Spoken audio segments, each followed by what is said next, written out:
So I'm gonna make this video super short. So the title of this video is, will Bitcoin hit $10,000 in value? I first want to talk about though why currently Bitcoin is increasing in price. And there's a couple of reasons why. I'm not gonna talk about all the reasons, I'm just gonna talk about some of the main reasons. Reason number one, Korea is buying up Bitcoin left, right, and center. They're opening up exchanges every single day.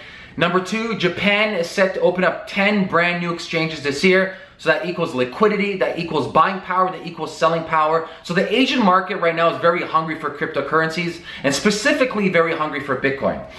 Next thing is the ICOs. There seems to be a brand new ICO almost every single day. And what people are doing with these ICOs is quite simple. They are taking the profits that they make from the ICOs and then they're putting into Bitcoin. They have to protect their profits. They're not going to keep it in these, tokens. They're not going to keep it in these brand new cryptos. So if you notice, anytime that there's green on, say, CoinMarketCap, or if you notice that, the alt marketplace is going crazy with profits, and then you notice another week it's all red, that's because everyone's taking their profits they make from the altcoins and the tokens, and they're putting them into Bitcoin and Ethereum. And finally, another reason why Bitcoin is increasing in value, it's the original. It has the longest immutable chain, it has history, and due to the scaling issue, which we'll be getting to in a second, due to the scaling issue right now, it seems to be seems to be the strongest and most statistically proven place to put your cryptocurrency or your other cryptocurrencies into, okay? Now, let's switch gears and talk about, will Bitcoin hit 10,000? Well, there's a couple of key things we first have to talk about. We have to talk about the scaling debate right now, the scaling issue between Bitcoin Unlimited, SegWit, and their future proposal for Lightning Network.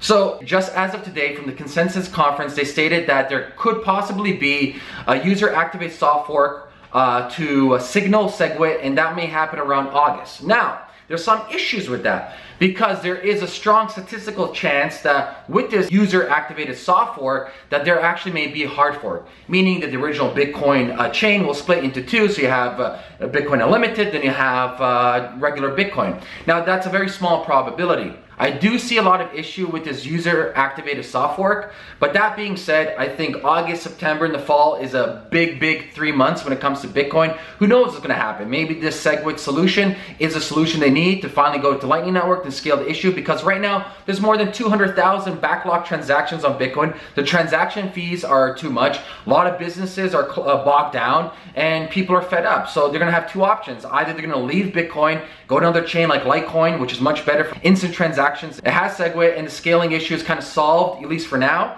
as opposed to staying on Bitcoin. Or Bitcoin does what it needs to do, activate SegWit, maybe splits in two, and everybody goes their own way. So yes, I actually do believe that Bitcoin, depending on what happens with the technological aspect and the political aspect, I really do believe it has a strong chance of reaching 10,000. I don't know if it's going to be the Bitcoin of today. I don't know if it's going to be a new Bitcoin. I don't know if it's going to be based on the technology today. There's so many different variables. It also matters on the ICO landscape. It matters what happens with, for example, Ripple and Ethereum and all these other cryptocurrencies and tokens. But still, I have huge trust and faith in Bitcoin, and I think it's going to stay around for a long time. So to answer your question, I don't think so we're going to see 10,000 soon. I think we're in a micro bubble. I think we might hit 4,000, 5,000 US on Bitcoin. Then we're going to see a correction, 50%. So if it's going to hit 5,000, we'll see a correction down to 2,500, which is not too bad. And worst case scenario, if it does fork, if there are two Bitcoins, you're going to double up your Bitcoins, right? And then you decide which chain do you want to stay on. Same thing with Ethereum, Ethereum Classic. And without a shadow of a doubt, I do believe if this fork does happen, yes, for a long period of time, there's going to be uncertainty. There's going to be a loss of trust, loss of faith when it comes to the immutable ledger that was Bitcoin. However, I do believe it'll rebound even stronger because now each side will get what they want.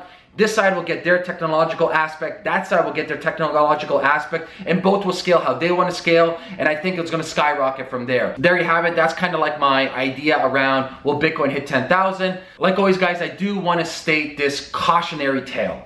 Please listen. Always invest what you can lose. Always invest what you can lose. That's number one. Number two, don't blindly invest. Understand what you're investing in. Understand the team, understand the technology, understand the problem. It's no different than investing in a startup. Number three, don't keep your cryptocurrency and tokens online. Use a hard wallet. I have a link below this. My favorite is Ledger. There's other ones you can use. I'm not opposed to any of them. That's the one I personally like. Number four, okay? Once again, don't invest what you can't lose. And guess what number five is? Don't invest what you can't lose. As simple as that. Okay guys, those are my thoughts. If you have any suggestions or comments for me, leave a suggestion, a comment below this video, and I'll talk to you guys soon. Peace.